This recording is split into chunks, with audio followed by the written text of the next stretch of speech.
So Riker is my 4-year-old little boy. He has infant-onset Pompe disease. I started Riker's Foundation for Pompe disease in 2017.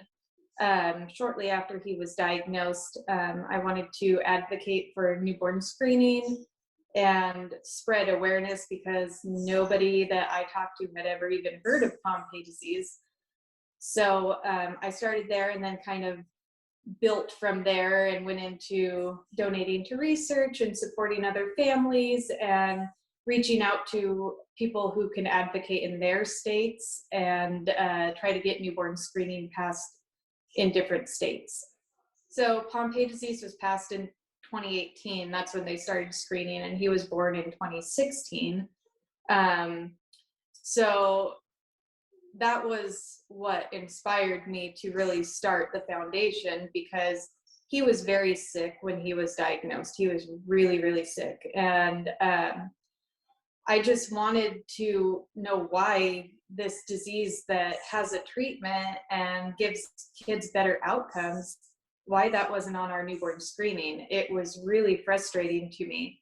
And so I reached out to Oregon Health Authority and our local senator, and I was just like, why isn't this on our newborn screening?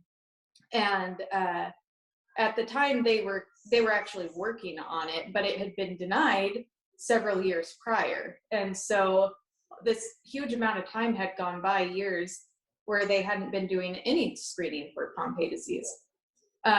So I reached out to them, and they had been working on it, and I just told them the story of Riker and how it affected our lives and how, you know, this will impact the rest of his life because he was late diagnosed. And so, yeah, that was passed and started screening October of 2018. So almost 2 years exactly to when he was born. It would be nice to have a universal newborn screening. So every state is required to screen for all of these diseases, and you just have a list. When you have the choice of it, then obviously diseases are going to be left off. In 2016, when Riker was born, only 8 states newborn screened for Pompe disease. The rest of them refused to do it. Today, through parent advocacy and different advocacy groups, we're up to about 22 states now. So there's definitely been progress, but I mean, that's still over half of the United States that is not screening for newborn for Pompe disease.